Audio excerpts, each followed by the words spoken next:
40ನೇ ಶ್ಲೋಕದಲ್ಲಿ ನಾವು ಹೇಳಿದ್ವಿ, ಸನಕ ಸನಂದನ ಸನತ್ ಕುಮಾರ ಸನತ್ ಸುಜಾತರು ಈಶ್ವರನನ್ನ ಗುರುವಾಗಿ ಸ್ತುತಿಸ್ತಾರೆ.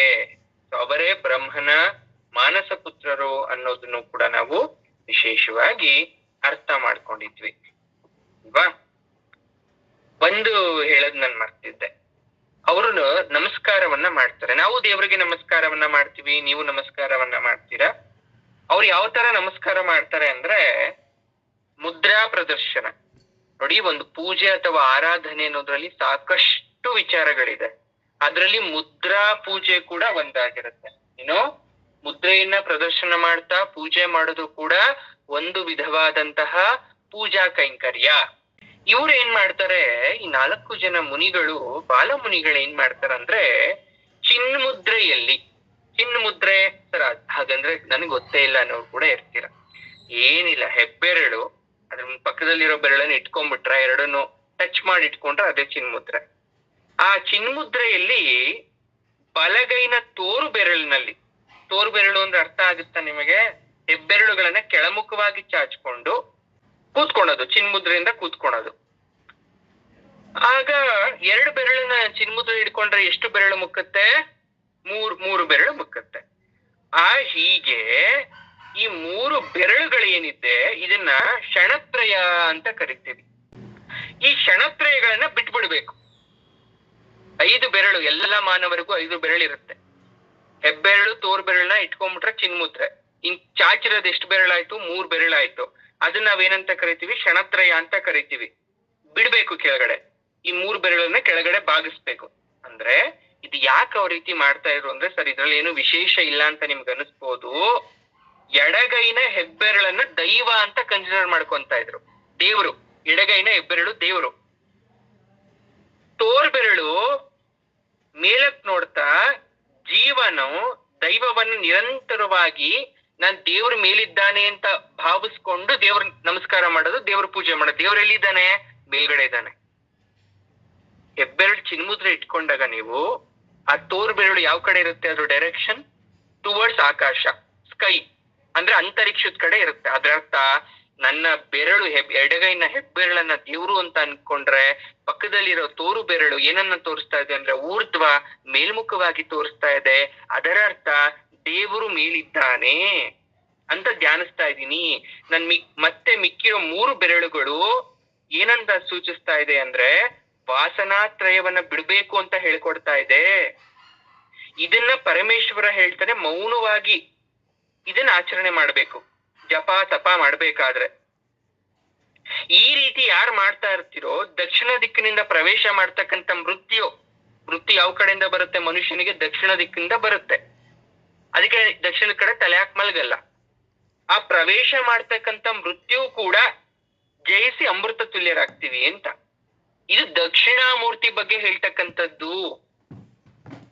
ಈ ದಕ್ಷಿಣಾಮೂರ್ತಿ ಶಿವನೇ, ಆದ್ರೂ ಕೂಡ ಗುರುವಾಗ್ತಾನೆ. ಈ ಸನಕಾದಿ ಮಹಾಮುನಿಗಳು ದಕ್ಷಿಣಾಮೂರ್ತಿಯನ್ನ ಆರಾಧನೆ ಮಾಡ್ತಕ್ಕಂಥ ಉದ್ದೇಶ ಏನು ಅಂದ್ರೆ ಜ್ಞಾನಾರ್ಜನೆಗೋಸ್ಕರ, ಜ್ಞಾನವನ್ನು ಪಡೆದುಕೊಳ್ಳೋಕೋಸ್ಕರ ಅವರು ಇದನ್ನ ಮಾಡ್ತಾರೆ. ಅದ್ ಮಾಡ್ಬೇಕಾದ್ರೆ ಯಾವ್ದನ್ ಮಾಡ್ತಾರೆ? ಸರಿ, ಯಾವ್ದು ಅಂತ ಕೇಳಬೇಡಿ, ಅದೇ ಚಿನ್ಮುದ್ರೆ. ಚಿನ್ಮುದ್ರೆಯನ್ನ ಇಟ್ಕೊಂಡು ದೇವರನ್ನ ಸ್ಮರಿಸೋದು, ದಕ್ಷಿಣಾಮೂರ್ತಿಯನ್ನ ಪ್ರಾರ್ಥನೆ ಮಾಡೋದು.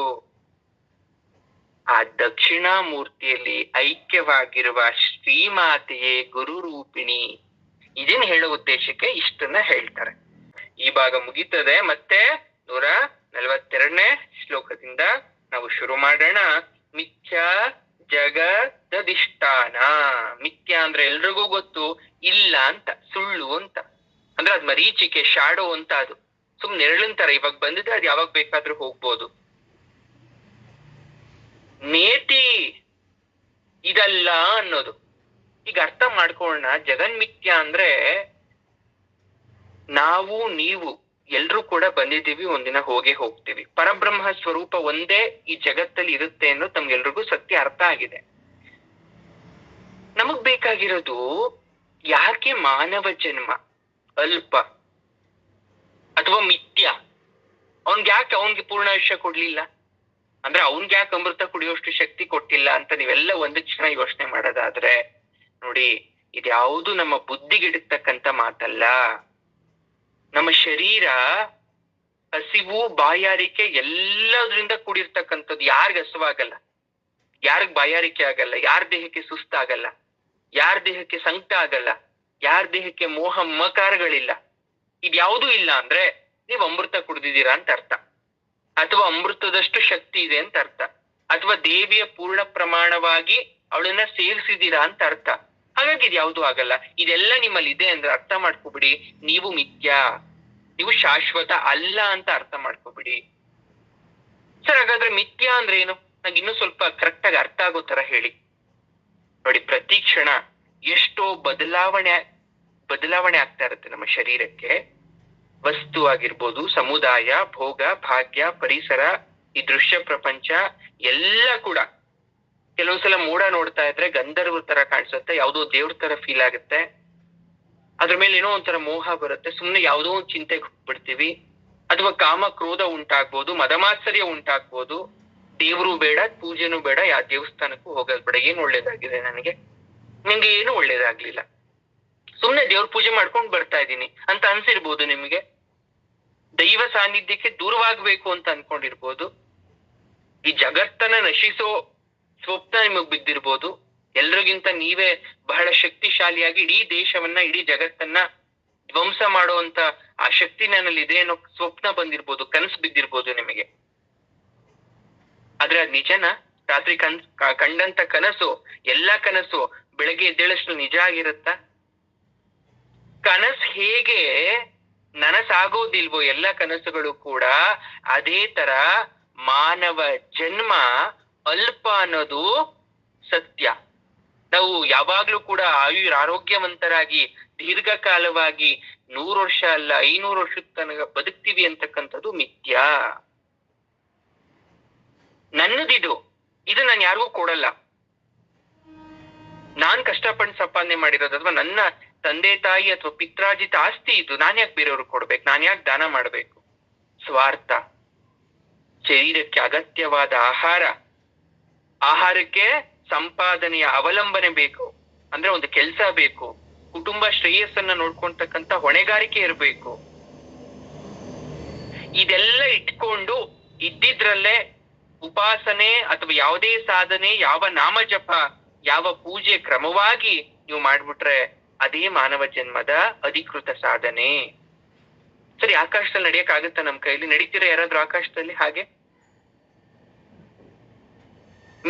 ಮಿಥ್ಯೆ ಅಂತ ಒಣವೇದಾಂತವನ್ನ ಹೇಳೋದು ಸರಿ ಅಲ್ಲ.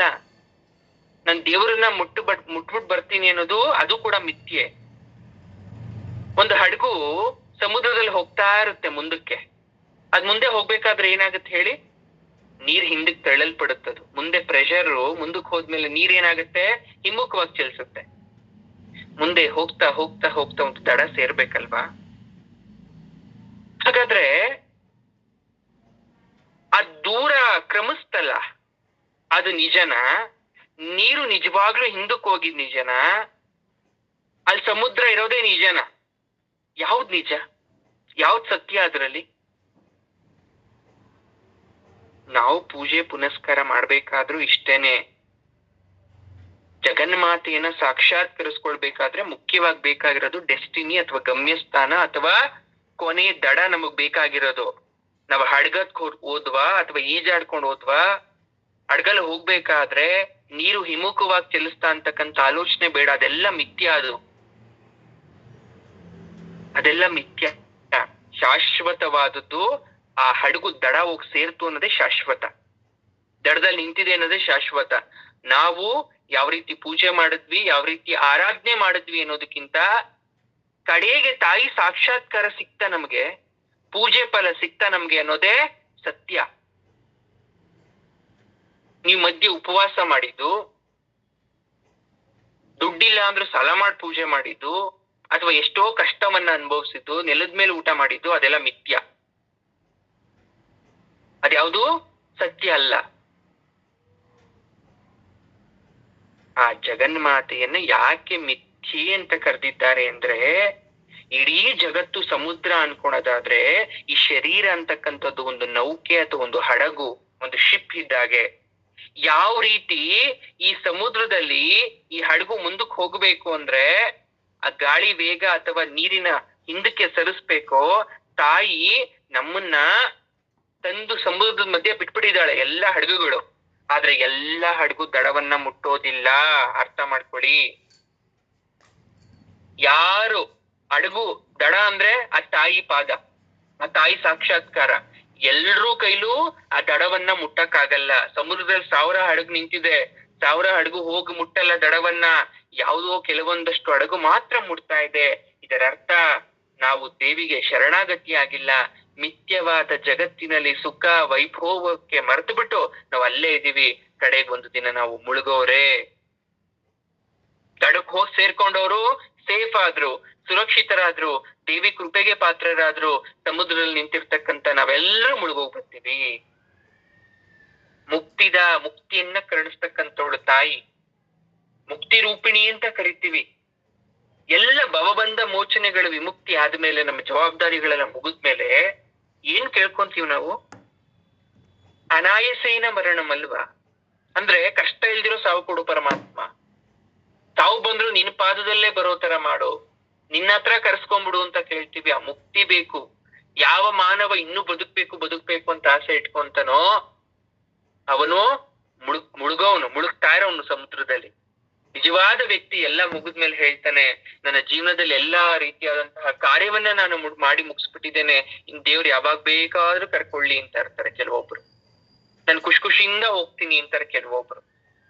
ಆ ಮುಕ್ತಿಯನ್ನ ಕೊಡ್ತಕ್ಕಂಥ ತಾಯಿ ಗೊತ್ತಿರುತ್ತೆ ನಿಮ್ಮನ್ ಯಾವಾಗ ಕರ್ಕೋಬೇಕು ಅಂತ. ನೋಡಿ, ಈಶ್ವರ ತಾಂಡವ ನೃತ್ಯ ಅಂತ ಹೇಳಿದ್ದೆ, ತಾಯಿದು ಲಾಸ್ಯ ನೃತ್ಯ. ಅದೇ ರೀತಿ ಒಂದು ಕತೆ ಬರುತ್ತೆ, ನೃತ್ಯ ಕಲೆಯ ಸ್ಪರ್ಧೆ. ಪರಮೇಶ್ವರ ಮತ್ತು ಕಾಳಿಕಾದೇವಿಯರ ನೃತ್ಯ ಸ್ಪರ್ಧೆ ಆಗುತ್ತೆ. ಎಲ್ಲಿ? ಕೈಲಾಸದಲ್ಲಿ. ಈಶ್ವರ ಪ್ರಾರಂಭ ಆಗ್ತಾ ಇದೆ ನೃತ್ಯ. ಅದ್ಭುತವಾಗಿ ಸಪ್ತ ತಾಂಡವಗಳನ್ನ ಪ್ರದರ್ಶನ ಮಾಡ್ತಾ ಇದ್ದಾನೆ. ಅವನ ನಟರಾಜ ಅಂತ ಕರಿತೀವಿ. ಯಾವಾಗ ಈಶ್ವರ ನೃತ್ಯವನ್ನ ಪ್ರಾರಂಭ ಮಾಡಿದ್ನೋ, ಜಗನ್ಮಾತೆಯಾದಂತಹ ತಾಯಿ ಕೂಡ ಶಿವನ ನೃತ್ಯಕ್ಕನುಗುಣವಾಗಿ ತಾನು ನಾಟ್ಯವಾಡ್ತಾ ಇದ್ದಾಳೆ. ಕೊನೆಗೆ ನಟರಾಜ ಏನ್ ಮಾಡ್ತಾನೆ, ತನ್ನ ಬಲಗೈನ ಹೆಬ್ಬೆರಳನ್ನ ಹಾಗೂ ತೋರು ಬೆರಳುಗಳಲ್ಲಿ ಇದ್ದಂತಹ ಉಂಗುರವನ್ನ ಆಕಾಶದ ಕಡೆ ಎಗರಿಸ್ತಾನೆ. ಉಂಗುರ ಇರುತ್ತೆ, ಉಂಗುರವನ್ನ ಆಕಾಶದ ಕಡೆ ಎಸಿತಾನೆ. ಅದು ಕೆಳಕ್ಕೆ ಬೀಳದಂತೆ ತನ್ನ ಕಾಲಿನ ಹೆಬ್ಬೆರಳು ಮತ್ತು ಪಕ್ಕದ ಬೆರಳಿನ ಆ ಸುಂದಿ ಇರುತ್ತಲ್ಲ, ಜಾಗ ಇರುತ್ತಲ್ಲ, ಸ್ಪೇಸ್, ಅದ್ರ ಮುಖಾಂತರ ಇಟ್ಕೊಂಡ್ಬಿಡ್ತಾನೆ. ಇಟ್ಕೊಂಡು ಅದೇ ಭಂಗಿಲ್ ಪರಮಾತ್ಮ ನಿಂತಿರ್ತಾನೆ, ಪರಶಿವ. ಈಗಲೂ ಕೂಡ ನೀವು ತಮಿಳ್ನಾಡಿನ ದೇವಸ್ಥಾನದಲ್ಲಿ ಹೋದ್ರೆ ಅಲ್ಲಿ ಪರಮೇಶ್ವರನ ಆ ಭಂಗಿ ಹಾಗೆ ಇದೆ. ಪರಮಾತ್ಮ ಕಾಲೆತ್ತಿರೋದು, ಕಾಲಿನ ಬೆರಳು ಸಂಧಿ ಉಂಗ್ರ ಇಟ್ಕೊಂಡಿರ್ತಕ್ಕಂಥ ಚಿತ್ರ ಹಾಗೆ ಇದೆ ಈಗಲೂ ಕೂಡ. ಆ ರೀತಿ ಮಾಡಿದ ತಕ್ಷಣ 3 ಲೋಕದಿಂದ ಬಂದಿರ್ತಕ್ಕಂಥ ಎಲ್ಲ ದೇವತೆಗಳು ಚಪ್ಪಳೆ ತಡ್ತಾ ಇದ್ದಾರೆ. ಆಹಾ, ಎಂತ ಭಂಗಿ! ತಾಯಿ ಏನ್ ಮಾಡ್ತಾ ಇದ್ದಾಳೆ, ನಾನು ಕೂಡ ಅದೇ ನಾಟ್ಯ ಭಂಗಿನ ತೋರಿಸ್ಬೇಕು ಅಂತ ಅನಾಲೋಚಿತವಾಗಿ, ಅಂದ್ರೆ ಯೋಚನೆ ಮಾಡ್ದೆ, ಅದ್ ಯಾವ ಭಂಗಿ ಅಂತ ಯೋಚನೆ ಮಾಡ್ದೆ, ತಾಯಿ ತನ್ನ ಕೈಯಲ್ಲಿನ ಬಳೆಯನ್ನ ಮೇಲಕ್ಕೆ ಎಸಿತಾಳೆ ತಾಯಿ. ಈಶ್ವರ ಎಸೆದಾಗ ಆಕಾಶಕ್ಕೆ ಎಸಿತಾಳೆ ತಾಯಿ. ಅದ ಕೆಳಗಡೆ ಬೀಳುವಷ್ಟರಲ್ಲಿ ಆ ಸ್ವಾಮಿ ತರ ಎಡಗಾಲ ಹೆಬ್ಬೆರಳು ಮತ್ತು ಪಕ್ಕದ ಬೆರಳಿಂದ ಆ ಬಳೆನ ಹಿಡ್ಕೊಂಡ್ಬಿಡ್ಬೇಕು ಅಂತ ಕಾಲನ್ನ ಮೇಲಕ್ಕೆ ಹೋಗ್ತಾಳೆ. ಆ ಕ್ಷಣದಲ್ಲಿ ಆ ತಾಯಿಗೆ ಅರ್ಥ ಆಗುತ್ತೆ, ಆ ಜ್ಞಾನ ಅರ್ಥ ಆಗುತ್ತೆ, ತಡೆಯುತ್ತೆ, ಅದು ಬೇಡಮ್ಮ. ನೋಡಿ, ಜಗನ್ಮಾತೆ ಆ ತಾಯಿ ಸುಪ್ತ ಮನಸ್ಸು ಹೇಳುತ್ತಂತೆ, ಸ್ತ್ರೀಯಾಗಿ, ಗೃಹಿಣಿಯಾಗಿ, ಪತಿವ್ರತೆಯಾಗಿ ತನ್ನ ಶರೀರವನ್ನ ಎಲ್ಲರ ಎದುರಿನಲ್ಲೂ ಆ ಭಂಗಿಯಲ್ಲಿ ಪ್ರದರ್ಶಿಸಬಾರದು ಅಂತ. ಆ ನಟರಾಜ ಪ್ರದರ್ಶಿತ ತಾಂಡವ ನೃತ್ಯ ಭಂಗಿ ಸಾಮಾನ್ಯ ಅಲ್ಲ. ನೃತ್ಯ ಕಲ್ತಿರ್ತಕ್ಕಂಥ ಪುರುಷರಿಗೆ ಕಷ್ಟ ಸಾಧ್ಯ. ಅದು ಲಜ್ಜಾಸ್ಪದ, ಅಂದ್ರೆ ನಾಚಿಕೆ ತರ್ತಕ್ಕಂಥ ಭಂಗಿ ಅದು. ಒಂದು ಹೆಣ್ಣಾಗಿ ಒಂದು ಕಾಲನ್ನ ಪೂರ್ತಿಯಾಗಿ ಮೇಲಕ್ಕೆತ್ತಿ ಆಕಾಶದ ಕಡೆ ಚಾಚಿ ಮತ್ತೊಂದು ಕಾಲಿನ ಮೇಲೆ ನಿಂತ್ಕೊಳ್ಳೋದು ಅಂದ್ರೆ ಸ್ತ್ರೀ ಜಾತಿಗೆ ಅದು ಕಷ್ಟ, ಮತ್ತೆ ಅವಮಾನ, ನಾಚಿಕೆ. ಹೀಗೆ ಯೋಚನೆ ಮಾಡಿ ತಲೆ ತಗ್ಗಿಸಿ ಆ ತಾಯಿ ನಿಂತ್ಕೊಂತಾಳೆ, ತಲೆ ತಗ್ಗಿಸಿ. ಆದ್ರೆ ಮೇಲಕ್ಕಾರಿಸಿದ ಬಳೆ ಠಣ್ಣಂತ ಸದ್ದು ಮಾಡ್ತಾ ಕೆಳಗಡೆ ಬೀಳುತ್ತೆ. ಆಕೆ ಸೋಲನ್ನು ಒಪ್ಕೋಬೇಕಾಗತ್ತೆ. ತಾಯಿಗೆ ಒಂದು ಕ್ಷಣ ಕೋಪ ಬರುತ್ತೆ, ಉದ್ರೇಕಗೊಳಗಾಗ್ತಾಳೆ. ಆದ್ರೆ ಮತ್ತೊಂದು ಮರುಕ್ಷಣದಲ್ಲೇ ಮತ್ತೆ ಶಾಂತಳಾಗಿ ಸೌಮ್ಯ ರೂಪವನ್ನ ಧರಿಸ್ತಾಳೆ. ದೇವತೆಗಳು ನಿಶ್ಚಿಂತರಾಗ್ಬಿಡ್ತಾರೆ. ಯಾಕೆ? ಪರಶಿವ ಆಕೆಯನ್ನ ಇದು ಕೇವಲ ಕ್ರೀಡೆ ಅಥವಾ ಸೋಲು ಗೆಲುವಿಗೋಸ್ಕರ ಆಡಿದಂತ ನೃತ್ಯ ಅಲ್ಲ ಅಂತ ಸಮಾಧಾನ ಮಾಡ್ತಾನೆ ಪಾರ್ವತಿನ. ಆದ್ರೆ ಜಗನ್ಮಾತೆ ಮನಸ್ಸಲ್ಲಿ ಒಂದು ಆತಂಕ, ಒಂದು ರೀತಿ ಅವಮಾನ, ಒಂದು ರೀತಿ ನಾಚಿಕೆ ಆಗೋಯ್ತು ತಾಯಿಗೆ. ನಾನು ಪರಶಿವನ ಮುಂದೆ ಈ ಭಂಗಿಯನ್ನ ಮಾಡಕ್ಕಾಗದೆ ಸೋತ್ನಲ್ಲ ಅಂತಕ್ಕಂಥ ಆಲೋಚನೆ ಹುಟ್ಟಾಕ್ತು. ಆಕೆ ಯೋಚನೆ ಮಾಡಕ್ ಶುರು ಮಾಡ್ತಾಳೆ ತಾಯಿ. ಆಗ ಆಕೆಗೆ ನೃತ್ಯ ಕಲೆ ಒಂದು ಹೊಸ ಪದ್ಧತಿಯೊಂದು ರೂಪಿಸ್ಬೇಕು ಅಂತ ತಾಯಿ ಮನಸ್ಸಲ್ಲಿ ಸಂಕಲ್ಪ ಬರುತ್ತೆ. ಹೊಸ ಆಯಾಮ, ಅದು ಒಂದು ಅಭಿನಯ ಪ್ರಾಧಾನ್ಯವಾದಂತಹ ನಾಟ್ಯದ ಕಲ್ಪನೆ ಆಕೆ ತಲೆಯಲ್ಲಿ ಬರುತ್ತೆ. ಯಾವ ರೀತಿ ಹೆಣ್ಮಕ್ಳು ಕೂಡ ನೃತ್ಯ ಮಾಡ್ಬೋದು ಅಂತ. ಅದೇ ಲಾಸ್ಯ ಲಲಿತ ಮನೋಹರವಾಗಿ ಸಾಕ್ತಕ್ಕಂಥ ನೃತ್ಯ. ಎಷ್ಟು ಕಷ್ಟವಾಗಿರ್ತಕ್ಕಂಥ ರಸನಾದ್ರೂ ಕೂಡ ಭಂಗಿಯಲ್ಲೇ ಮಾಡ್ತಕ್ಕಂಥದ್ದು, ಡ್ಯಾನ್ಸ್ ಮುಖಾಂತರ ಯಾವುದೇ ರಸವನ್ನಾದ್ರೂ ಕೂಡ ಪ್ರದರ್ಶನ ಮಾಡ್ತಕ್ಕಂಥದ್ದು ಕೇವಲ ನೇತ್ರ ಚಲನೆ, ಭ್ರುಕುಟಿ ಅಂದ್ರೆ ಹುಬ್ಬಿನಲ್ಲಿ ಹಾಗೂ ಕಣ್ಣಿನಲ್ಲೇ ಎಲ್ಲ ರಸವನ್ನ ಪ್ರದರ್ಶನ ಮಾಡ್ತಕ್ಕಂತ ಒಂದು ಕಲೆ ಅಥವಾ ನೃತ್ಯವನ್ನ ಯಾಕೆ ಮಾಡಬಾರ್ದು ಅಂತ ಪಾರ್ವತಿ ದೇವಿ ಯೋಚನೆ ಮಾಡ್ತಾಳೆ. ಆ ನೃತ್ಯವನ್ನ ಆಕೆ ಕಂಡಿಡಿತಾಳೆ. ಒಂದು ಹೆಣ್ಣು ನಿಂತ ಜಾಗದಲ್ಲೇ ಎಲ್ಲ ರಸವನ್ನ ಪ್ರದರ್ಶನ ಮಾಡ್ತಕ್ಕಂಥದ್ದು. ಹಣೆನ ಚಿಕ್ಕದ್ ಮಾಡೋದು, ಕಿರ್ದಾಕ್ಸೋದು, ಕೈ ಬೆರಳುಗಳಿಂದ ತೋರ್ಸ್ತಕ್ಕಂಥ ಮುದ್ರೆ, ಮಯೂರ, ನಾಗಬಂಧ, ಶರಣಾಗತಿ, ಇನ್ನು ಎಷ್ಟೆಷ್ಟೋ ಮುದ್ರೆಗಳು. ಇದು ತಾಯಿ ಕಂಡಿಡ್ತಿತ್ತು. ಈಗ ನಾವೇನಾದ್ರೂ ಒಂದು ಕೆಟ್ಟ ಚಟಕ್ ಬಿದ್ದುಬಿಟ್ಟಿರ್ತೇವೆ, ನಮ್ಗೆ ನಾಚಿಕೆ ಅನ್ನೋದೇ ಇಲ್ಲ. ಬೀದಿ ಬಿದ್ದುಬಿಟ್ಟಿರ್ತೀವಿ, ಒಂದೊಂದ್ಸಲ ರೋಡ್ ಮೇಲೆ ಬಿದ್ದುಬಿಟ್ಟಿರ್ತೀವಿ, ಯಾರಾದ್ರೂ ಹೊಡೆದ್ರು ಹೊಡ್ಸ್ಕೊಂತ ಇರ್ತೀವಿ, ನಾಚಿಕೆ ಇಲ್ಲ. ಅದೇ ಸರಿ ಹೋದ್ಮೇಲೆ ಮತ್ತೆ ಯಾರಾದ್ರೂ ನಮ್ ಮುಂದೆ ಬಂದ್ರೆ, ನಾವ್ ಮುಂಚೆ ತಪ್ಪು ಮಾಡಿದ್ದವಾಗ ನಮ್ ಬೈದಂತ ವ್ಯಕ್ತಿ ಬಂದ ನಾಚಿಕೆಯಿಂದ ತಲೆ ತಗ್ಗಿಸ್ತೀವಿ. ನಿರಾಕಾರ ರೂಪವಾದ ಲಜ್ಜೆ. ಅದೇ ತರ ತಾಯಿ ನಮಗೆ ತಿದ್ದುಕೊಳ್ಳಕ್ಕೆ ಒಂದು ಪ್ರಯತ್ನ ಕೊಡ್ತಾಳೆ.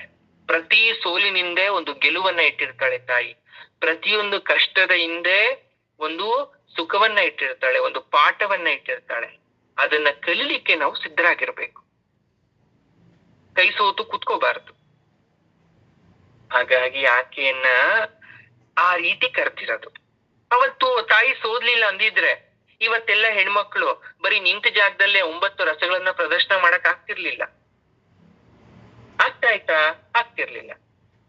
ಅದನ್ನ ಇವತ್ತು ಜಗನ್ಮಾತೆ ನಮ್ಗ್ ತೋರ್ಸಿದ್ಲು. ಲಯಕರಿ ಅಂತ ಕರಿತೀವಿ. ಲಯ ಅಂದ್ರೆ ಗೊತ್ತು, ತಾಳ ಅಥವಾ ಗೀತೆ. ಇನ್ನೊಂದು ಲಯ ಅಂದ್ರೆ ಸಮಾಧಿ ಸ್ಥಿತಿ ಅಂತ ಕೂಡ ಕರಿತೀವಿ. 10 ಧ್ಯಾನಗಳಿಗೆ ಸಮಾನವಾಗಿರ್ತಕ್ಕಂಥದ್ದು ಒಂದು ಲಯ ಸ್ಥಿತಿ. ಹಾಗಾಗಿ ಯೋಗಿಗಳು ಲಯ ಸ್ಥಿತಿಗೆ ತಲುಪ್ತೆ ಅಂತ ಹೇಳ್ತಾರೆ. ಆ ಲಯ ಸ್ಥಿತಿಗೆ ನಾವು ಸ್ವಲ್ಪ ಕಷ್ಟ. ರಂಭಾದಿ ವಂದಿತ ನೋಡಿ, ರಂಭಾ, ಮೀನಕ, ಊರ್ವಶಿ, ತಿಲೋತ್ತಮೆ ಅಂತಕ್ಕಂಥ ನೃತ್ಯಾಂಗರು ಎಲ್ರಿಗೂ ಗೊತ್ತು. ದೇವಾಂಗನಿಯರು ಅಂತ ಕೂಡ ಕರಿತೀವಿ. ನೃತ್ಯ ಕಲೆಯಲ್ಲಿ ಪರಿಣಿತರಾಗಿರ್ತಕ್ಕಂಥವರು ಸದಾಕಾಲ ಪಾರ್ವತಿ ಪರಮೇಶ್ವರರ ಮುಂದೆ ತಮ್ಮ ನೃತ್ಯದಿಂದ ಅವರನ್ನ ಸಮಾಧಾನ ಪಡಿಸ್ತಾ, ಸಂತೋಷ ಪಡಿಸ್ತಾ ಇರ್ತಾರೆ. ಭವ ಅಂದ್ರೆ ಸಂಸಾರ ಅಥವಾ ಅಗ್ನಿ, ಅದೊಂದು ಬೆಂಕಿ ಇದ್ದಂಗೆ ಸಂಸಾರ ಅಂತಕ್ಕಂಥದ್ದು. ಅಗ್ನಿನ ತಣ್ಣಗಾಕ್ಸ್ತಕ್ಕಂಥ ಅಮೃತ ಬೇಕಲ್ಲ. ಅಮೃತ ಯಾರು? ಶ್ರೀಮಾತೆ. ಯಾರಿಗೆಲ್ಲ ಸಂಸಾರದಲ್ಲಿ ಕಷ್ಟ ಬಂದಿದ್ಯೋ ಎಲ್ರೂ ಕಡೆಗೆ ಅಲ್ಟಿಮೇಟ್ ಆಗಿ ಯಾರನ್ನ ಬೇಡ್ಕೊಂತೀವಿ? ಆ ಜಗನ್ಮಾತೆಯನ್ನ ಬೇಡ್ಕೊಂತೀವಿ. ನಾವು ಪಾಪ ಮಾಡಿದೀವಿ ಅಥವಾ ಮಾನವರ ಸಂಸಾರದಲ್ಲಿ ಇರ್ತಕ್ಕಂಥ ಬಂಧಗಳು ಹೆಂಗಿದೆ ಅಂದ್ರೆ ಅದನ್ನ ಬಿಡ್ಸ್ಕೊಳಕ್ಕೆ ಆಗ್ತಾ ಇಲ್ಲ. ಏನ್ ಮಾಡಿದ್ರು ದೂರ ಬರಕ್ಕೆ ಆಗ್ತಾ ಇಲ್ಲ ಅಂತ ಕೊರಗ್ತಾ ಇರ್ತೀರಾ. ಆ ದೂರ ಬರಕ್ಕೆ ಸರಳವಾದ ಮಾರ್ಗ ತಾಯಿಯನ್ನ ಸ್ಮರಿಸ್ತೀರಿ, ಆಕೆನೆ ನಿಮಗೆ ಒಂದು ದಾರಿ ತೋರಿಸ್ತಾಳೆ. ಜೊತೆಗೆ ದೌರ್ಭಾಗ್ಯಗಳು, ಅನೇಕ ದೌರ್ಭಾಗ್ಯ ಮನುಷ್ಯನಿಗೆ. ದಾರಿದ್ರ್ಯ, ದುಶ್ಚಟ, ಅವಿದ್ಯೆ, ಅವಮಾನ, ಆರ್ಥಿಕವಾಗಿ ಚೆನ್ನಾಗಿಲ್ದೇ ಇರೋದು, ಅಥವಾ ಸಂತಾನ ಇಲ್ದಿರೋದು, ಅಥವಾ ಅಧಿಕ ಸಂತಾನ ಕೂಡ ಒಂದು ದೌರ್ಭಾಗ್ಯ.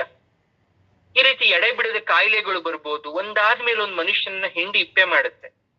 ಈ ದೌರ್ಭಾಗ್ಯದಲ್ಲಿ ಕೆಲವು ಪೂರ್ವ ಜನ್ಮದ ಪಾಪ ಇಂದ ಬಂದಿದೆ ನಮ್ಗೆ, ಹಿಂದಿನ ಜನ್ಮದ ಪಾಪ ಇಂದ ಕೂಡ ಬಂದಿರುತ್ತೆ ಕೆಲವೊಂದಷ್ಟು ಕಷ್ಟ ನಮ್ಗೆ. ಇನ್ನೂ ಕೆಲವೊಂದು ಈ ಜನ್ಮದಲ್ಲಿ ಮಾಡಿರೋ ಕೆಟ್ಟ ಕೆಲ್ಸದಿಂದಾನೇ ಬಂದಿದೆ. ಒಟ್ನಲ್ಲಿ ದೌರ್ಭಾಗ್ಯ ಅಂತಕ್ಕಂಥದ್ದು ಯಾತ ಅಂದ್ರೆ ಯಮಯಾತನೆ ಅಂತ ಏನ್ ಕರಿತೀರ ಆ ರೀತಿ. ತಾಯಿ ಏನ್ ಮಾಡ್ತಾಳಂತೆ, ದೌರ್ಭಾಗ್ಯನೆಲ್ಲ ಒಣ ಹುಲ್ಲಿನ ತರ ಕಟ್ಬಿಟ್ಟು ದೂರಕ್ಕೆ ಎಸ್ದು ಬಿಡ್ತಾಳಂತೆ, ಮರಳಿ ಬರಬಾರದು ಅಂತ. ಅದು ದೇವಿಯ ನಾಮ ಮಹಿಮೆ. ಅದಕ್ಕೆ ದೇವಿ ನಾಮವನ್ನ ಸ್ಮರಿಸಿ ಅಂತ ಹೇಳದ್ ನಿಮಗೆ ನಾವು. ಜರ ಅಂದ್ರೆ ವೃದ್ಧಾಪ್ಯ. ಯಾರಿಗೆಲ್ಲ ಈ ವೃದ್ಧಾಪ್ಯ ಇದೆ ಅಥವಾ ವಯಸ್ಸಾಗಿದೆ ಅಥವಾ ವಯಸ್ಸಾಗ್ತಾ ಇದೆ, ನಮಗೂ ವಯಸ್ಸಾಗತ್ತೆ ಒಂದಿನ, ಅಥವಾ ವಯಸ್ಸಾಗ್ತಾ ಇದೆ, ಮಾನವ ಜೀವನದಲ್ಲಿ ಬಾಲ್ಯಾವಸ್ಥೆ ಅಂತಕ್ಕಂಥದ್ದು ಏನು ತಿಳಿದೇ ಇರ್ತಕ್ಕಂಥ ಮುಗ್ಧತೆ. ಶರೀರ ತನ್ನ ಸ್ವಾಧೀನದಲ್ಲೇ ಇಲ್ದೆ ತಂದೆ ತಾಯಿ ಕೈ ಕೊಟ್ಬಿಟ್ಟಿರ್ತಾರೆ ಬಾಲ್ಯಾವಸ್ಥೆಯಲ್ಲಿ. ತಪ್ಪು ಮಾಡ್ತೀವೋ ಸರಿ ಮಾಡ್ತೀವೋ ಗೊತ್ತಿಲ್ಲ, ನಂಬಿಕೆ ನಮ್ಗೇನಾದ್ರೂ ತಂದೆ ತಾಯಿ ಕಾಪಾಡ್ತಾರೆ. ಒಂದ್ ಮಗು ಬಿದ್ರು ಎತ್ತುತ್ತೆ, ಯಾರ ಮೇಲೆ ನಂಬಿಕೆ? ತಾಯಿ ಮೇಲೆ ನಂಬಿಕೆ. ಅದೇ ಮುಂದೆ ಹೋಗ್ತಾ ಹೋಗ್ತಾ ಹೋಗ್ತಾ ನಾವು ಪ್ರೌಢಾವಸ್ಥೆಗೆ ಬಂದು ಎಲ್ಲ ಮುಗಿದ್ಮೇಲೆ ಕಡೆಗೆ ಬರ್ತಕ್ಕಂಥದ್ದು ಯಾವುದೋ ಜರಾವಸ್ಥೆ ಅಥವಾ ವೃದ್ಧಾಪ್ಯ. ಜೀವನದಲ್ಲಿ ಅನುಭವಿಸಿರೋ ಕಷ್ಟ ದುಃಖ ನೋವೆಲ್ಲ ಒಂದು ಕಡೆ ಆಗಿ ವಯಸ್ಸಾಗಿದೆ, ಇನ್ಮೇಲಾದ್ರೂ ದೇವರ ನಾಮ ಜಪಗಳನ್ನ ಮಾಡ್ತಾ ಕಾಲ ಕಲಿಯೋಣ ಅನ್ನೋಷ್ಟ್ರಲ್ಲಿ ಇನ್ನೇನೋ ಮನ್ಸಿಗೆ ನೋವು ಹಾಕೊಂಡ್ಬಿಟ್ಟಿರ್ತೀರಾ. ಮಕ್ಳು ಬಗ್ಗೆನೋ, ಅಥವಾ ಇನ್ಯಾರೋ ಕುಟುಂಬದಲ್ಲಿ ಏನೋ ಅಂತನೋ, ಅಥವಾ ಯಾರೂ ಇಲ್ಲ ನನಗೆ ಅಂತನೋ, ಅಥವಾ ಇದ್ರೂ ಇಲ್ಲ ಅನ್ನೋ ತರನೋ, ಎಲ್ರೂ ಇದ್ರೂ ಕೂಡ ನನ್ನನ್ನ ಕಡೆಗಣಿಸ್ತಾ ಇದ್ದಾರೆ, ಹೀಯಾಳಿಸ್ತಾ ಇದ್ದಾರೆ, ಅನ್ನ ಹಾಕಕ್ಕೆ ಹಿಂದು ಮುಂದೆ ನೋಡ್ತಾ ಇದ್ದಾರೆ ಅಂತನೋ ದುಃಖ ತಗೊಂಡ್ಬಿಟ್ಟಿರ್ತೀರಾ. ಕೆಲವೊಬ್ರು ಎಲ್ಲ ಇದ್ರೂ ಕೂಡ ಇಹಲೋಕದ ಮಮಕಾರವನ್ನ ಬಿಡ್ತಾ ಇಲ್ಲ, ದೇವರಲ್ಲಿ ಮನಸ್ಸನ್ನ ಇಡ್ತಾ ಇಲ್ಲ, ಶರೀರವನ್ನ ಸ್ವಾಧೀನದಲ್ಲಿ ಇಟ್ಕೊಂತ ಇಲ್ಲ, ಒದ್ದಾಡ್ತಾ ಇರ್ತೀರ. ಆಗ ನೀವೇನ್ ಮಾಡ್ಬೇಕು? ಜಗನ್ಮಾತೆಯ ಮೇಲೆ ನಂಬಿಕೆಯನ್ನ ಇಟ್ಟು ಆಕೆಗೆ ಶರಣನ್ನ ಹೋದ್ರೆ ನಿಮಗ್ ಬಂದಿರತಕ್ಕಂತ ವೃದ್ಧಾಪ್ಯವನ್ನ ಒಡವಡಿಸ್ತಾಳೆ ತಾಯಿ. ನಿಮಗೆ ಉತ್ತಮವಾದ ಮುಕ್ತಿಯನ್ನ ಕರುಣಿಸ್ತಾಳೆ ತಾಯಿ. ಹಾಗಾಗಿ ನೀವ್ ಎಲ್ಲಿದ್ದೀರೋ, ಯಾವ ಸ್ಥಿತಿಲಿ ಇದ್ದೀರೋ, ಕೂತ್ಕೊಂಡು ದೇವಿಯ ನಾಮಸ್ಮರಣೆ ಅಥವಾ ಸ್ತೋತ್ರ ಪಾರಾಯಣವನ್ನ ಮಾಡೋದನ್ನ ಜರಾಧ್ವಾಂತರ ವಿಪ್ರಭಾ ಅಂತ ಕರಿತೀವಿ ನಾವು. ಎಂತ ಕರಿತೀವಿ? ಜರಾಧ್ವಾಂತರ ವಿಪ್ರಭಾ ಅಂತ ಕರಿತೀವಿ. ಅದನ್ನ ನಾವು ಕಲಿಬೇಕು. ಅರ್ಥ ಆಗತ್ತಲ್ಲ? ಭಗವಂತನಿಗೆ 2 ರೂಪ ಅಂತ ಯಾವಾಗ್ಲೂ ಹೇಳ್ತಾ ಇರ್ತೀವಿ, ಸಗುಣ ರೂಪ ನಿರ್ಗುಣ ರೂಪ. ಸಗುಣ ಅಂದ್ರೆ ಮಾಯಾ ರೂಪ, ಅದು ಕಣ್ಣಿಗೆ ಕಾಣಿಸ್ತಲ್ಲ, ಮಾಯಾ ರೂಪದಲ್ಲಾದ್ರೂ ಪೂಜೆ ಮಾಡಿ, ಇಲ್ಲ ದೇವ್ರು ಇದನ್ನೇ ಅಂತ ನೆನ್ಕೊಂಡು ಪೂಜೆ ಮಾಡಿ. ನೀವು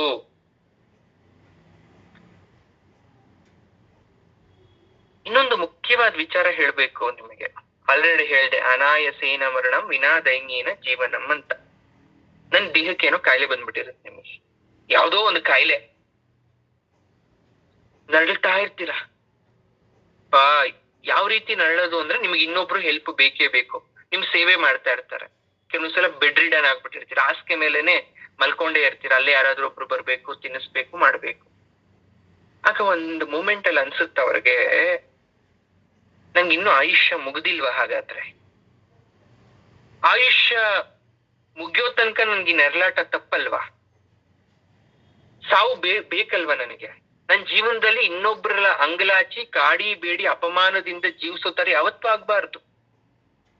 ನಾನು ಬದುಕಿರ್ಬೇಕಾದ್ರೆ ಬಹಳ ಛಲದಿಂದ ಬದುಕ್ತಕ್ಕಂಥವನು, ಬದುಕಿದ್ದವಳು ನಾನು. ಬಟ್ ಈ ಕಡೆ ಕಾಲದಲ್ಲಿ ನನ್ಗೆ ಈ ತರ ಆಗ್ಬಿಟ್ಟಿದೆ. ದೇವ್ರೇ, ನನ್ಗಾದಷ್ಟು ಬೇಗ ಮರಣ ಕೊಟ್ಬಿಡು. ಭಗವತಿ ಲಲಿತಾಂಬೆನ ಅನನ್ಯ ಭಕ್ತಿಯಿಂದ ಆರಾಧನೆ ಮಾಡಿದ್ರೆ ಅನಾಯಸೇನ ಮರಣ ಲಭಿಸುತ್ತೆ ಅಂತ ಹೇಳ್ತಾರೆ. ಅದಕ್ಕೆ ನೋಡಿ, ಭಗವದ್ಗೀತೆ ಧ್ಯಾನ ಶ್ಲೋಕದಲ್ಲಿ ಮೂಕಂ ಕರೋತಿ ವಾಚಾಲಂ ಪಂಗುಂ ಲಂಘಯತೆ ಗಿರಿಂ, ಅದ್ರ ಅರ್ಥ ಗೊತ್ತಾ ನಿಮ್ಗೆ? ಮೂಗನ್ನು ಕೂಡ ನೀನು ವಾಚಾಳಿಯನ್ನಾಗಿ ಮಾಡ್ತೀಯ, ಮಾತಾಡೋ ತರ ಮಾಡ್ತೀಯ. ಕಾಲಿಲ್ದಂತ ಹೆಳವನ್ನ ಪರ್ವತ ಹತ್ತೋ ತರ ಮಾಡ್ತೀಯ, ಕುಂಟುನ ಪರ್ವತ ಹತ್ತೋ ತರ ಮಾಡ್ತೀಯ. ಇನ್ನು ನಾನು ಕಡೆಗಾಲದಲ್ಲಿ ಕೇಳ್ತಾ ಇರೋದ್ ನಿನ್ನ ಮುಕ್ತಿ ಕೊಟ್ಬಿಡ್ ನನಗೆ ಅಂತ. ನಾನೇನು ಮಾಡ್ಕೊಳಲ್ಲ ದೇಹಕ್ಕೆ, ಆಯುಷ್ ಮುಗಿದ್ಬಿಟ್ಟು ನೀನ್ ಕರ್ಕೊಂಡ್ಬೇಕು ಅಂತ. ನನ್ಗೆ ಸಾವನ್ ಕೊಡಲ್ವಾ ಅಂತ. ಎಲ್ರಿಗೂ ಅಲ್ಲ ಇದು, ಯಾರಿಗೆ ಆ ರೀತಿ ಬಯಸ್ತಾ ಇದ್ದಾರೋ ಅವ್ರಿಗೆ. ನಮ್ಗೆಲ್ಲ ಭಾಗ್ಯ ಅಂದ್ರೆ ಏನ್ ಗೊತ್ತಾ? ನಮ್ಮಲ್ಲಿ ಭಕ್ತಿ ಅನ್ನೋದಿದೆಯಲ್ಲ, ಅದೇ ನಮ್ ಭಾಗ್ಯ. ದೇವ್ರು ಅಂತ ನಂಬ್ತಾ ಇದೀವಲ್ವಾ, ಅದೇ ನಮ್ ದೊಡ್ಡ ಭಾಗ್ಯ. ಸಮುದ್ರಕ್ಕೆಲ್ಲ ಯಾರು ಟಾರ್ಚ್ ಹಾಕ್ತಾರೆ ಬೆಳಕು ಕಾಣಿಸ್ಲಿ ಅಂತ? ಚಂದ್ರ. ಹುಣ್ಣಿಮೆ ದಿನ ಇಡೀ ಸಮುದ್ರದಲ್ಲಿ ಬೆಳಕಿರುತ್ತೆ, ಹಾಗೂ ಅಲೆಗಳ ಏರಿಳಿತ ಜಾಸ್ತಿ ಇರುತ್ತೆ ಚಂದ್ರನ ಕಿರಣದಿಂದ. ಸೂರ್ಯ ಯಾವತ್ತೂ ಸಮುದ್ರದ ಅಲೆಯನ್ನ ಹೆಚ್ಚು ಮಾಡಲ್ಲ, ಆದ್ರೆ ಚಂದ್ರ ಹೆಚ್ಚು ಮಾಡ್ತಾನೆ. ಉಬ್ಬರ ಹೆಚ್ಚಾಗುತ್ತೆ ಹುಣ್ಣಿಮೆ ಸಂದರ್ಭದಲ್ಲಿ. ಅದ್ರ ಯಾವ ರೀತಿ ಹುಣ್ಣಿಮೆಯಿಂದ ಸಮುದ್ರ ನಗ್ತಾನೋ, ಅವನ ಉಬ್ಬರವನ್ನ ಏರಿಳಿತವನ್ನ ಜಾಸ್ತಿ ಮಾಡ್ಕೊಂತಾನೋ, ತನ್ನ ಅಲೆಯನ್ನ ವಿಸ್ತಾರ ಮಾಡ್ತಾನೋ, ಅದೇ ತರ ದೇವಿ ಅನುಗ್ರಹ ಆಗ್ಬಿಟ್ರೆ ನಮ್ಮ ಭಾಗ್ಯ ಉಬ್ಬರ ಆದಂಗೆ, ಅಂದ್ರೆ ಹೆಚ್ಚಾದಂಗೆ. ನಾವೆಲ್ಲ ನವಿಲಿನ ತರ ನಮ್ಮ ಮನ್ಸು. ಮೋಡ ಬಂದ್ರೆ ಮಾತ್ರ ಕುಣಿತೀವಿ, ಮಳೆ ಬಂದ್ರೆ ಮಾತ್ರ ಕುಣಿತೀವಿ, ಅಥವಾ ತುಂಬಾ ಬಿಸಿಲಾದ್ರೆ ಒಂದ್ ಕಡೆ ಅಡಗ್ ಕೂತ್ಕೊಂಡ್ಬಿಡ್ತೀವಿ ನಾವು, ಗರಿ ಬಿಚ್ಚಲ್ಲ. ಅಂದ್ರೆ ಜೀವನದಲ್ಲಿ ಸುಖ ಇದ್ರೆ ಮಾತ್ರ ಅಯ್ಯೋ ಎಷ್ಟ್ ಚೆನ್ನಾಗಿದೆ ಜೀವನ ಅನ್ಕೊಂತೀವಿ. ಸ್ವಲ್ಪ ಕಷ್ಟ ಬಂದ್ಬಿಡ್ತು ಅಂದ್ರೆ ಮಾನವ ಜನ್ಮ ಬೇಡ ಅಂತ ಅನ್ಸ್ಬಿಡತ್ ನಮ್ಗೆ. ಆದ್ರೆ ಒಂದ್ ಅರ್ಥ ಮಾಡ್ಕೊಳ್ಳಿ, ತಾಯಿ ನಮಗ್ ರೆಕ್ಕೆ ಪುಕ್ಕ ಕೊಟ್ಟಿರೋದು ಹಾರಾಡಕ್ಕೆ. ಜೀವನದಲ್ಲಿ ಹಾರಬೇಕು, ನಲಿಬೇಕು, ಕುಣಿಬೇಕು, ಸೊರಗ್ಬೇಕು, ಮರಗ್ಬೇಕು. ಅದನ್ನೆಲ್ಲ ಬಿಟ್ಟು ತಾಯಿ ಬೇಕು ಅಂತ ಯಾವಾಗ್ಲೂ ಅನ್ಕೊಂತಿದ್ದೀರಾ ಅಂದ್ರೆ ತಾಯಿ ನಿಮ್ಗೆ ರೆಕ್ಕೆ ಪುಕ್ಕ ಕೊಟ್ಟಿದ್ದು ಕೂಡ ವೇಸ್ಟ್. ಯಾಕೆ ನಿಮಗೆ ಮಾನವ ಜನ್ಮ ಕೊಟ್ರು? ನಾನು ಯಾವಾಗ್ಲೂ ಹೇಳ್ತಾ ಇರ್ತೀನಿ ನೋಡಿ, ಕಷ್ಟ ಇದ್ಯಾ ನಿಮಗೆ? ಅಥವಾ ಕಷ್ಟ ಅನುಭವಿಸಿದೀರಾ? ಕಣ್ಣಲ್ಲಿ ನೀರ್ ಹಾಕಿದೀರಾ? ಹಾಗಾದ್ರೆ ನೀವು ಮನುಷ್ಯರು. ಹಾಗಾದ್ರೆ ನಿಜವಾಗ್ಲೂ ನಿಮ್ಮಲ್ಲಿ ಹೃದಯ ಇದೆ, ಆತ್ಮ ಇದೆ. ನೀವು ಕಣ್ಣೀರೇ ಹಾಕಿಲ್ವಾ? ಕಷ್ಟನೇ ಅನುಭವಿಸಿಲ್ವಾ? ಹಾಗಾದ್ರೆ you are not human being. ನೀವು ಮನುಷ್ಯರಲ್ಲ. ನೀವೇನು ಸಾಧನೆ ಮಾಡಿಲ್ಲ ಜೀವನದಲ್ಲಿ. 1 kg ಅಕ್ಕಿಲಿ 6 ಜನಕ್ಕೆ ಅಡಿಗೆ ಮಾಡಿ ಊಟ ಮಾಡಿ ಅದ್ರಲ್ಲಿ ಎಲ್ರಿಗೂ ಸಲುತ್ತಾ ಇದೆ ಅಂತ ಒಂದು ಹೆಣ್ಮಗು ಹೇಳ್ತು ಅಂದ್ರೆ ಅದ ಹೆಣ್ಮಗು ಸಾಧನೆ. ಅದು ಅವಳು ಸಂಸಾರದಲ್ಲಿ ಇಡೀ ಸಂಸಾರ ತೂಗ್ಸಿದೀನಿ ಅಂತ ಹೇಳ್ತಾ ಇದ್ದಾಳೆ ಅಂದ್ರೆ ತಾಯಿ, ಅವಳಿಗಿನ ದೊಡ್ಡ ಫಿನಾನ್ಸ್ ಮಿನಿಸ್ಟರ್ ಇಲ್ಲ. ತಾಯಿ 100 ರೂಪಾಯಿ ಕೊಟ್ಟಿದ್ದು, ನೋಡೋಣ ನೀನೇನ್ ಮಾಡ್ತೀಯ ಅಂತ. ಆದ್ರೆ 100 ರೂಪಾಯಿಲೇ ನೀವು ಜಯಿಸಿದಾಗ ತಾಯಿ ನಗ್ತಾಳಂತೆ, ನೀನ್ ನನಗಿನ್ನ ಬುದ್ಧಿವಂತೆ ಅಂತ. ಗಂಡ ಹೊಡೆದ್ರು, ಮಕ್ಕಳಿಂದ ತೊಂದ್ರೆ ಆದ್ರೂ ಕೂಡ ನೀವು ಬಿಡದೆ ನಿಮ್ದೇನೋ ಮಾಡ್ಕೊಂಡು ಜೀವನ ಮುಂದಕ್ಕೆ ಹೋಗ್ತಿದ್ದೀರ ಅಂದ್ರೆ ನನ್ಗಿನ್ನ ಗಟ್ಟಿಗಿತ್ತಿ ಅಂತಾಳಂತೆ ತಾಯಿ ನಿಮ್ಮನ್ನ. ಏನೋ ವ್ಯಾಧಿ ಕೊಟ್ಬಿಟ್ಟು ಕಾಯಿಲೆಯಿಂದ ನರಳುತ್ತಿದ್ರು ಕೂಡ ತೆವಳ್ಕೊಂಡು ಹೋಗಾದ್ರೂ ದೇವ್ರ ದೀಪ ಹಚ್ಚಿದ್ರೆ ತಾಯಿ ಹೇಳ್ತಾಳಂತೆ, ನಿನಗಿಂತ ದೊಡ್ಡ ಭಕ್ತ ಯಾರು ಇಲ್ಲ, ನಿನಗಿಂತ ಸತ್ಯವಾದ ಭಕ್ತ ಯಾರು ಇಲ್ಲ ಅಂತ. ಏನು ಮಾಡಿದ್ರೆ ಸುಖದಲ್ಲಿ ಕೂತಿದ್ರೆ ತಾಯಿ ಹೇಳ್ತಾಳಂತೆ, ಪೂರ್ವ ಜನ್ಮದ ಫಲದಿಂದ ನೀನು ಚೆನ್ನಾಗಿದ್ಯಾ, ಚೆನ್ನಾಗಿದ್ದು ಮಾತ್ರಕ್ಕೆ ತಲೆ ಬಗ್ಗಿಸ್ಬಾರ್ದು ಅಂತ ಏನಿಲ್ಲ, ಅಥವಾ 4 ಜನಕ್ಕೆ ಸಹಾಯ ಮಾಡ್ಲಿಲ್ಲ, ನೀನು ಮಾಡಿದ ಪುಣ್ಯವನ್ನ ಈಗ ಅನುಭವಿಸ್ತೀಯ, ಬಟ್ ಈಗ ಮಾಡಿದ ಪಾಪವನ್ನ ಮುಂದೆ ಅನುಭವಿಸ್ತೀಯ ಅಂತ. ಯಾವುದು ಇವತ್ತಿನ ರೀತಿನೇ ನಾಳೆ ರೀತಿ ಇರಲ್ಲ, ಬದಲಾವಣೆ ಆಗತ್ತೆ. ಸ್ವಲ್ಪ ಕಾಯೋಣ ಸರ್. ತುಂಬಾ ದಿನದಿಂದ ಕಾಯ್ದ್ಬಿಟ್ಟಿದ್ದೀನಿ, ಪೇಷನ್ಸ್ ಇಲ್ಲ, ನಂಗೆ ತಾಳ್ಮೆ ಕಳ್ಕೊಂಡ್ಬಿಟ್ಟಿದ್ದೀನಿ ಸರ್. ಇನ್ನು ಎಷ್ಟು ವರ್ಷ ಕಾಯೋದು? ಇನ್ನು ಎಷ್ಟು ದಿನ ಕಾಯೋದು? ಅದಕ್ಕೇನು ಎಂಡಿಂಗ್ ಇಲ್ವಾ? ಅದಕ್ಕೆ ಟೈಮ್ ಅಂತ ಏನೂ ಇಲ್ವಾ? ನಮ್ ಕಷ್ಟ ಇವತ್ತು ಸರ್ ತೀರ್ಬಿಡುತ್ತೆ ಇವತ್ತು, ಇನ್ಮೇಲೆ ನಾಳೆಯಿಂದ ತುಂಬಾ ಚೆನ್ನಾಗಿರ್ತೀವಿ ನಾವು ಅಂತ ಏನಾದ್ರೂ ಇದ್ಯಾ? ಒಂದು ಡೇಟ್ ತಾಯಿ ಏನಾದ್ರು ಕೊಡ್ತಾಳೆ? ನಿಮ್ಗೆ ಏನಾದ್ರು ಗೊತ್ತಾ? ನೋಡಿ ಹೇಳ್ತೀರಾ ಅಂತ ನೀವೇನಾದ್ರೂ ಕೇಳೋದಾದ್ರೆ, ಡೇಟ್ ಅಂತಕ್ಕಂಥದ್ದು ಹುಟ್ಟಬೇಕಾದ್ರೆ ಸಾಯ್ಬೇಕಾದ್ರೆ ಎರಡೂ ಗೊತ್ತಿಲ್ದೇ ಇರ್ತಕ್ಕಂಥ ಮರ್ಮ. ಅದು 9 ತಿಂಗಳಾದ್ಮೇಲೆ ಮಗು ಆಗತ್ತೆ, 10 ತಿಂಗಳಾದ್ಮೇಲೆ ಮಗು ಆಗತ್ತೆ, ಬಟ್ ಯಾವಾಗ ಆಗತ್ತೆ ಗೊತ್ತಿಲ್ಲ. ನೀವೇನಾದ್ರೂ ಫೋರ್ಸ್ಫುಲಿ ನಿಮ್ ಪ್ಲಾನಿಂಗ್ ಪ್ರಕಾರ ಮಾಡಿಸ್ಕೊಂಡ್ರೆ ಅದು ನಿಮ್ ಇಷ್ಟ, ಆದ್ರೆ ದೇವ್ರು ಬರ್ದಿರೋ ಡೇಟ್ ಆಗಿರ್ಲಿಲ್ಲ ಅದು. ಅದೇ ಸಾಯ್ಬೇಕಾದ್ರೆ ಗೊತ್ತಿರುತ್ತೆ ಯಾವಾಗ ಸಾಯ್ತೀವಿ ನಾವು ಅಂತ ಗೊತ್ತಿಲ್ಲ. ಅದೇ ತರ ನಿಮ್ ಜೀವನದಲ್ಲಿ ಸುಖ ಯಾವಾಗ ಬರುತ್ತೆ, ಕಷ್ಟ ಯಾವಾಗ ಬರುತ್ತೆ ಗೊತ್ತಿಲ್ಲ. ಅದೆಲ್ಲ ಗೌಣ, ಸೀಕ್ರೆಟ್, ಮನುಷ್ಯನ ರಹಸ್ಯಗಳು. ಇದುವರೆಗೂ ಕೂಡ ಇದನ್ನ ಯಾವ ವಿಜ್ಞಾನಿ ಆಗ್ಲಿ ಯಾರು ಆಗ್ಲಿ ಕಂಡುಹಿಡಿಯಕ್ ಸಾಧ್ಯ ಇಲ್ಲ, ಯಾರು ಕಂಡುಹಿಡಿಯೋದು ಕೂಡ ಇಲ್ಲ. ಒಂದ್ ಮಗು ನೋಡಿದ ತಕ್ಷಣ ಜ್ಯೋತಿಷ್ಯರ ಹತ್ರ ಹೋದ್ರೆ ಒಂದ್ ಮಧ್ಯಮ ಆಯಸ್ಸು ಪೂರ್ಣ ಆಯಸ್ಸು ಅಂತಾರೆ ಹೊರತು 99 ವರ್ಷ 999 ದಿನ ಬದುಕುತ್ತೆ ಅಂತ ಯಾರು ಹೇಳಲ್ಲ. ಯಾರಾದ್ರೂ ಹೇಳ್ತಾರ? ಹೇಳಲ್ಲ. ನೋಡಿ, ಕರಾಳವಾದ ದಿವಸ ಅಂತ ಜೀವನದಲ್ಲಿ ಯಾವುದೂ ಇಲ್ಲ. ಕರಾಳವಾದ ಮುಖಗಳು ಅಥವಾ ಕರಾಳವಾದ ಮನಸ್ಥಿತಿ ಇರುತ್ತೆ ನಮ್ಮಲ್ಲಿ. ಅದನ್ನ ಸರಿ ಮಾಡ್ಕೋಬೇಕು. ತಾಯಿ ದುಷ್ಟ ರಾಕ್ಷಸನನ್ನ ಸಂಹಾರ ಮಾಡ್ಬೇಕಾದ್ರೆ ಕಾಳಿ ರೂಪವನ್ನ ತಾಳ್ತಾಳೆ. ಕಾಳಿ ಅಂದ್ರೆ ಏನು ಗೊತ್ತಾ ನಿಮ್ಗೆ? ಕಾಳಿ ಕರಾಳವದನ ವಿನಿಷ್ಕ್ರಾಂತಾಂಸಿ ಪಾಶಿನಿ, ವಿಕಾರ, ಭಯಂಕರ ರೂಪ, ಕತ್ತಿ ಮತ್ತು ಪಾಶವನ್ನ ಇಟ್ಕೊಂಡಿದ್ದಾಳೆ, ಶತ್ರುವದೆಗೆ ಹೊರಟಿದ್ದಾಳೆ, ಕಾಲಸ್ವರೂಪಳು ಅಂತ ಅರ್ಥ. ಕಾಲಗಣನೆ ಅಂತಕ್ಕಂಥದ್ದು ಸೂಕ್ಷ್ಮ ರೂಪದಿಂದ ಪ್ರಾರಂಭ ಆಗೋದು. ಕ್ಷಣ ಅಂತ ಕರಿತೀರ, ಒಂದು ಕ್ಷಣ ಅಂತ ಕರಿತೀರ, ಒಂದು ಲವ ಅಂತೀರ, ಒಂದು ನಿಮಿಷ ಅಂತೀರ, ಕಾಷ್ಟ ಅಂತೀರ, ಮುಹೂರ್ತ ಅಂತೀರ, ಯಾಮ ಅಂತೀರ, ಜಾವ ಅಂತೀರ, ಹೋರಾತ್ರ ಅಂತೀವಿ, ಪಕ್ಷ, ಮಾಸ, ಋತು, ಅಯನ, ಸಂವತ್ಸರ, ಯುಗ, ಚತುರ್ಯುಗ, ಮನ್ವಂತರ, ಪ್ರಳಯ, ಮಹಾಪ್ರಳಯ. ಇದೆಲ್ಲ ಟೈಮು. ಬರೀ ಟೈಮ್ ಅಂದ್ಬಿಟ್ರೆ ಆಗಲ್ಲ. ಟೈಮ್ ಒಳಗಡೆ ಇಷ್ಟೆಲ್ಲ ಸಬ್ ಪಾರ್ಟ್ಸ್ ಇದೆ. ಈ ರೀತಿಯಲ್ಲಿ ಇರ್ತಕ್ಕಂಥ ಕಾಲ ಸ್ವರೂಪಗಳನ್ನ, ಅಂದ್ರೆ ಯಾವುದೇ ಕಾಲ ತಗೊಳ್ಳಿ, ದಿನದ 24 ಗಂಟೆ, ವರ್ಷದ 365 ದಿನ, ಗ್ರಹಣಾದಿ ಸಮಯದಲ್ಲೂ ಕೂಡ ಯಾವಾಗ್ಲೂ ಇರ್ತಕ್ಕಂಥವಳನ್ನ ಕಾಳಿ ಅಂತ ಕರಿತೀವಿ. ತಾಯಿಯನ್ನ ಮಹಾಗ್ರಾಸ ಅಂತ ಕೂಡ ಕರಿತೀವಿ. ಅಂದ್ರೆ ದೊಡ್ಡ ತುತ್ತು ಅಂತ. ದೊಡ್ಡ ತುತ್ತು. ತುತ್ತು ಅಂದ್ರೆ ಏನು? ನಾವು ಊಟ ಮಾಡ್ಬೇಕಾದ್ರೆ ಅನ್ನ ಕಲಸಿ ಬಾಯಿಗಿಟ್ಕೊಂತೀವಲ್ವಾ? ಆ ರಕ್ತ ಬೀಜಾಸುರಾದಿ ರಾಕ್ಷಸರನ್ನ, ಪ್ರಳಯ ಕಾಲದ ಇಡೀ ಪ್ರಪಂಚವನ್ನ, ಚರಾಚರಗಳನ್ನ ತಾಯಿ ಒಂದು ತುತ್ತಾಗಿ ತಿನ್ಬಿಡ್ತಾಳಂತೆ. ಹಾಗಾಗಿ ಆಕೆನ ಮಹಾಗ್ರಾಸಳು ಅಂತ ಕರಿತೀವಿ. ಅಪರ್ಣ ಅಂತ ಕರಿತೀರ, ಅಂದ್ರೆ ಎಲೆ ತಿನ್ನೋದನ್ನ ಬಿಟ್ಬಿಟ್ಟಿದ್ದವಳು ಅಂತ. ಶಿವನನ್ನ ಕುರಿತು ತಪಸ್ ಮಾಡ್ಬೇಕಾದ್ರೆ ಅವಳು ಆಹಾರವನ್ನ ತಿಂತಾ ಇರ್ಲಿಲ್ಲ, ಮರದಿಂದ ಉದುರು ಬಿದ್ದ ಎಲೆಗಳನ್ನ ತಿಂತಾ ಇದ್ಲು ತಾಯಿ ತನ್ನ ಪೋಷಣೆಗೆ. ಶಿವ ಪ್ರತ್ಯಕ್ಷನಾದ್ಮೇಲೆ ಎಲೆನ ತಿನ್ನೋದ್ ಬಿಟ್ಬಿಟ್ಲು ತಾಯಿ. ಹಾಗಾಗಿ ಆಕೆನ ಅಪರ್ಣ. ಪರ್ಣ ಅಂದ್ರೆ ಎಲೆಗಳು ಅಂತ. ಅವಳಿಗೆ ಅಪರ್ಣ ಅಂತ ಕರಿತೀವಿ. ಚಂಡಿ, ಮಗು ಚಂಡಿ ಹಿಡಿದು ಬಿಟ್ಟಿದೆ. ಚಂಡಿಕ ಅಂದ್ರೆ ಮಹಾಕೋಪಿಷ್ಟೆ. ಚಡಿ ಅಂದ್ರೆ ಕೋಪ ಅಂತ ಅರ್ಥ. ಕೋಪದಿಂದ ಇದ್ದು ಮುಂಡಾಸುರನನ್ನ ಕೊಂದವಳು, ಅಥವಾ ಚಂಡ ಮುಂಡಾಸುರನನ್ನ ಕೊಂದವಳು ಚಂಡಿ ಆಗ್ತಾಳೆ, ಚಂಡಿಕಾ ಆಗ್ತಾಳೆ. ಹಾಗೆ ನಮ್ ಜೀವನದಲ್ಲೂ ನಮ್ಗೆ ಯಾರ್ಯಾರು ಕಷ್ಟ ಕೊಡ್ತಾರೋ ಅವ್ರಿಗೆಲ್ಲ ಚಂಡಿಕಾ ರೂಪದಲ್ಲಿ ಬಂದು ತಾಯಿ ಶಿಕ್ಷೆ ಕೊಡ್ಲಿ ಅಂತ ಯಾವಾಗ್ಲೂ ಅನ್ಕೊಂತಿರ್ತೀವಲ್ವಾ ನಾವು?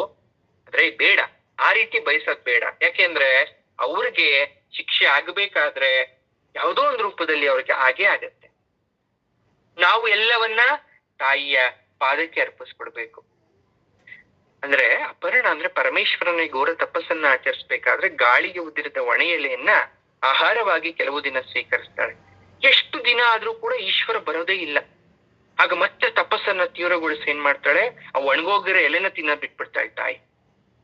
ಆ ಒಣಗೋಗಿರೋ ಎಲೆನೂ ತಿನ್ನೋದ್ ಬಿಟ್ಬಿಡ್ತಾಳೆ. ಹಾಗಾಗಿ ಆಕೆಗೆ ಅಪರ್ಣ ಅಂತ ಕರಿತೀವಿ. ಆದ್ರೆ ತಾಯಿ ಎಲೆಗಳನ್ನ ತಿಂತಿದ್ರು, ಎಲೆನ ತಿನ್ನೋದ್ ಇಲ್ದೇ ಇದ್ರು ಕೂಡ ಆಕೆ ಸೌಂದರ್ಯ ಕಿಂಚಿತ್ತಾದ್ರೂ ಕಡಿಮೆ ಆಗಿರ್ಲಿಲ್ಲ, ಆರೋಗ್ಯ ಹಾಳಾಗಿರ್ಲಿಲ್ಲ. ತಪಸ್ ಮಾಡಿ ಮಾಡಿ ಮಾಡಿ ಸಣ್ಣ ಆಗಿದ್ರು ಕೂಡ ಸೌಂದರ್ಯ ಹೆಚ್ಚಾಗಿತ್ತು ತಾಯಿಯಲ್ಲಿ. ಹಂಗಾಗಿ ಸೌಂದರ್ಯ ಲಹರಿ ಈಶ್ವರ ಅಪರ್ಣ ಅಂತ ಕರೀತಾನೆ. 7 ವರ್ಷಗಳ ಬಾಲಿಕೆಯನ್ನ ಚಂಡಿಕಾ ಅಂತ ಕರಿತೀವಿ. ಮಹಾಕಾಳಿ ಸ್ವರೂಪ. ಈಗ ನಿಮ್ಗೆ ಗೊತ್ತಿರ್ಬೇಕು, ಗೊತ್ತಿರ್ಲಿ ಅಂತ ಹೇಳಿದೆ. ಚಂಡಾಮುಂಡ ಅಂತಕ್ಕಂಥ ರಾಕ್ಷಸರನ್ನ ಸಂಹಾರ ಮಾಡಿದಕ್ಕೂ ಅಥವಾ ಕೋಪದಿಂದ ಉಗ್ರದಿಂದ ಇರೋದಕ್ಕೂ ಕೂಡ ಅವಳನ್ನ ಆ ಹೆಸರದಿಂದ ಕರೀತಾರೆ ಅನ್ನೋದು ನಮ್ಗೆ ಗೊತ್ತಿರ್ಬೇಕು. ಭಗವತಿ ಲಲಿತಾಂಬೆ ಕ್ಷರಾಕ್ಷರ ಸ್ವರೂಪಳು, ಅಂದ್ರೆ ನಾಶ ಉಳ್ಳವಳು. ಅಂದ್ ಮಾತ್ರಕ್ಕೆ ಎಲ್ಲ ನಾಶ ಮಾಡಲ್ಲ, ಎಲ್ಲವನ್ನ ನಾಶ ಮಾಡಿ ಕೆಲವೊಂದ್ ಸಂದರ್ಭದಲ್ಲಿ ಅಷ್ಟೇ. ಅದಕ್ಕೆ 15ನೇ ಅಧ್ಯಾಯ 16ನೇ ಶ್ಲೋಕದಲ್ಲಿ ಹೇಳ್ತಾರೆ ಗೀತೆ, ಅಂದ್ರೆ ಭಗವದ್ಗೀತೆಯಲ್ಲಿ, ದ್ವಾಮಿಮೌ ಪುರುಷ ಲೋಕೆ ಕ್ಷರಶ್ಚಾಕ್ಷರ ಏವಚ ಕ್ಷರಃ ಸರ್ವಾಣಿ ಭೂತಾನಿ ಕೂಟಸ್ಥೋಕ್ಷರ ಉಚ್ಯತೆ. ನೋಡಿ, ಜಗತ್ತಿನಲ್ಲಿ ವಿನಾಶನೂ ಇದೆ, ಅವಿನಾಶನೂ ಇದೆ. 2 ವಿಧದ ಪುರುಷರಿದ್ದಾರೆ.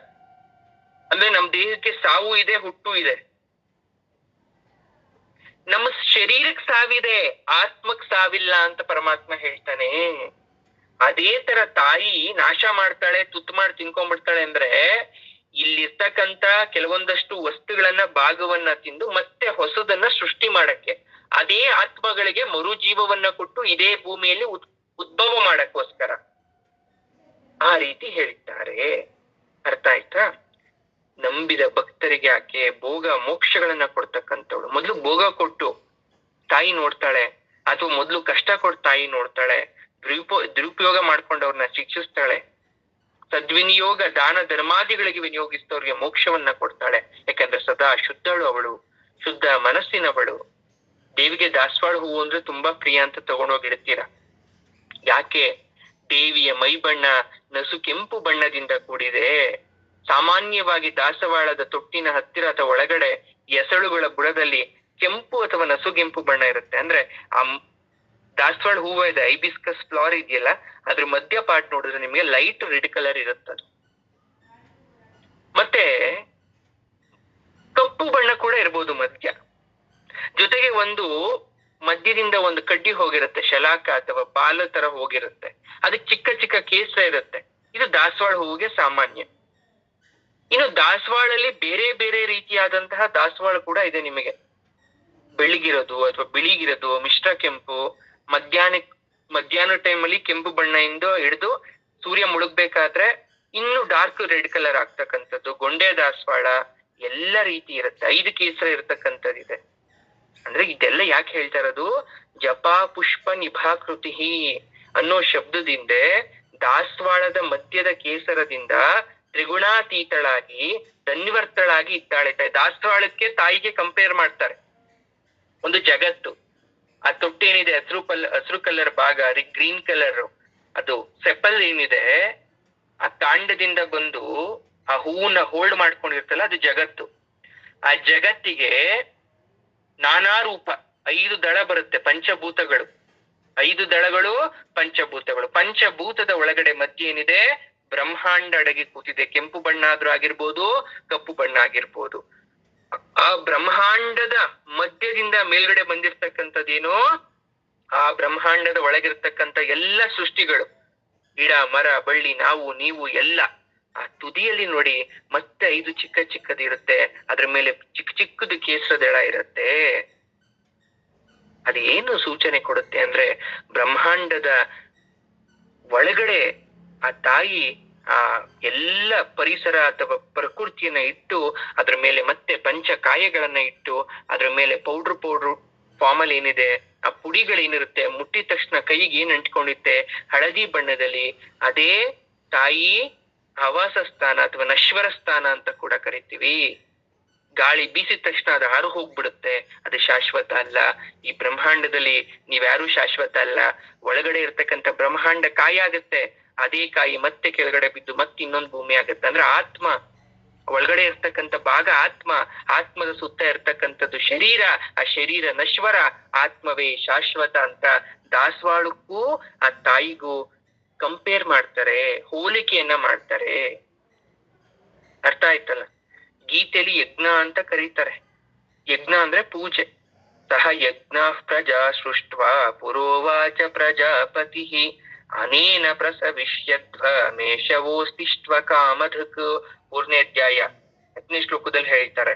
ಅಂದ್ರೆ ಪ್ರಜಾಪತಿ ಬ್ರಹ್ಮ ಕಲ್ಪದ ಆದಿಯಲ್ಲಿ ಈ ಸೃಷ್ಟಿ ಮಾಡ್ಬೇಕಾದ್ರೆ ಯಜ್ಞ ಮಾಡಿ ಪ್ರಜೆಗಳನ್ನ ಸೃಷ್ಟಿ ಮಾಡ್ದ ಅಂತ ಹೇಳ್ತಾರೆ.